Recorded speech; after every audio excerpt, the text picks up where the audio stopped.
Hello दोस्तों, this is Bharat Kumar and you are watching my channel Nirmal info updates.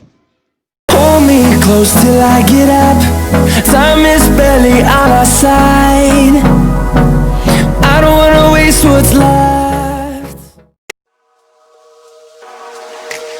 The Economic Times, India's leading business newspaper, has reported the country's Air Force is seeking to urgently procure 21 additional upgraded MiG-29 fighter jets from Russia and 12 new Su-30 MKIs built under license by the Hindustan Aeronautics Limited (HAL) to add to its 3 squadrons of the type already in service. The Indian government is ready to consider this proposal of the Air Forces. The procurement can begin 2 years after the agreement with Russia is signed, sources clarified. The decision to acquire the additional fighter jets has been taken to strengthen the Air Force's reserves. The process for the acquisition of the fighters has been expedited as India and China are engaged in an intense standoff in the Himalayas following conflict at the Pangong Tso Lake. India and China have accused each other of instigating the clash in the Galwan Valley, part of the disputed Ladakh region along the Himalayan frontier. China claims about 90,000 square kilometers of territory in India's northeast, while India says China occupies 38,000 square kilometers of its territory in the Aksa-Ichin Plateau in the Himalayas. The Indian Army and the Indian Air Force in Ladakh are on high alert amid heightened tensions with China. India TV's exclusive visuals show increased aerial activity in the area with the Indian Air Force flexing its muscles. Heavy lifter Chinook helicopter was seen doing rounds over Leh this morning along with the P-8 reconnaissance aircraft. Attack helicopter Apache has also been spotted over Leh as the armed forces build-up in the Galwan Valley region continues. Divisional level talks between the Indian Army and the Chinese People's Liberation Army (PLA) have been ongoing and matched rank officers from both sides met at Patrol Point 14 yesterday. The build-up along the LAC has been ramped up after the unprecedented clash that took place between the Indian Army and the Chinese PLA on Monday, where 20 Indian soldiers, including the commanding officer, of the 16th Bahar Regiment, were martyred. 2020 is not 1962 when we got a bad defeat from China, all fault of the Nehru, who was then PM of India, and the Jeep scandal Defence Minister Krishna Menon. This dude had sent Indian Army to fight Chinese Army equipped with latest weapons, especially automatic rifles, while our army had old WW2 303 rifles and summer uniforms in extreme cold conditions. Still they fought with full courage. Nehru and Menon duo did not use our Air Force, having latest vampire fighters in fear of China when China had no air base in Tibet from where fighter aircraft can take off with their weapon loads. They even selected General Collis overall commander, who was from ASC and has been counting hits for the troops all the time. This was 58 years back. Now we have a battle-hardened armed force which are more than a match to China's armed forces that have last fought in 1969 against Vietnam, and they're also got a bloody nose. Unfortunately, Indian governments both of Congress for 10 years and for last 6 years multi-government of BJP have been too indulgent with China. Congress government of Manmohan Singh, which ruled the country from 2004 to 2014, full 10 years, neglected Indian defense and just depended on politics. This gave impression to China that they can browbeat India and keep on acquiring Indian territory by their salami cup tactics, while India will always look the other way. They had the gumption to claim entire 90,000 km of Arunachal Pradesh and 38,000 kilometers of Aksa-Ichin as theirs. Congress government and later on Modi government had so many rounds of border talks with China but with no results.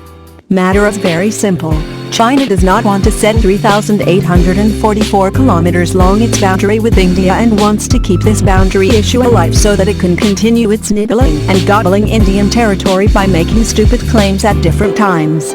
Case in point being the recent skirmish which took place between Indian and Chinese troops on the night of June 16, 2020 in Galwan Valley of Ladakh. This area was never under dispute and never claimed by China. However, after this skirmish where we lost 20 soldiers martyred and Chinese lost 43 soldiers, now China is claiming whole of Galwan Valley as theirs and saying that it were Indian troops who were aggressors. While China does not want to settle its boundary with India, it must be noted that it has settled all its boundaries with other countries including Myanmar. Enough is enough.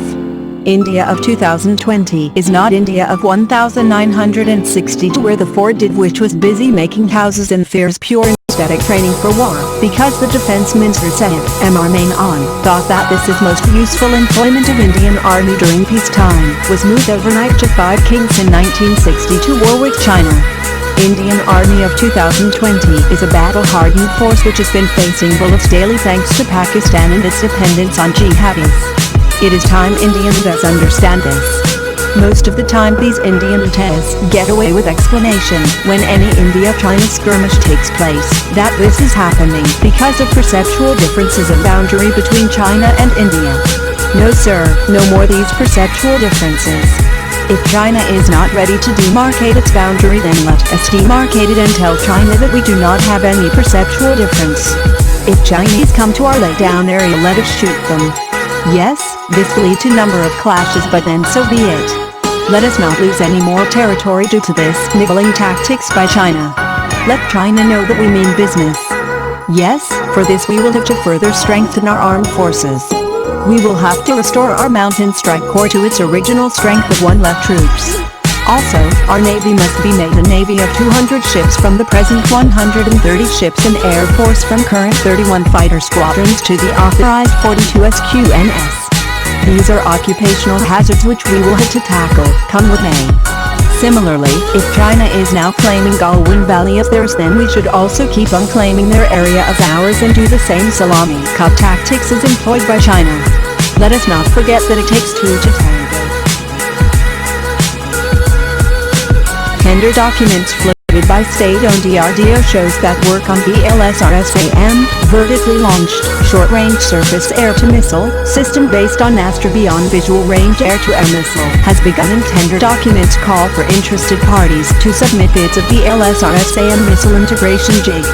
ISORG has been informed that BLSRSAM will be developed in 2 variants for Air Force and Indian Navy.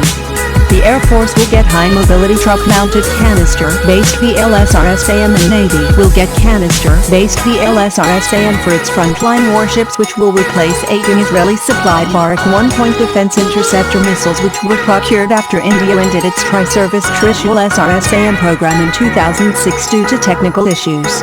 Astra BBRAAM already has been tested from ground-based launchers in the past and, according to DRDO, does not require any modification and will maintain commonality with the air-to-air missile variant and can operate in ground-to-air missions easily, so the missile system as a whole can be tested at much faster.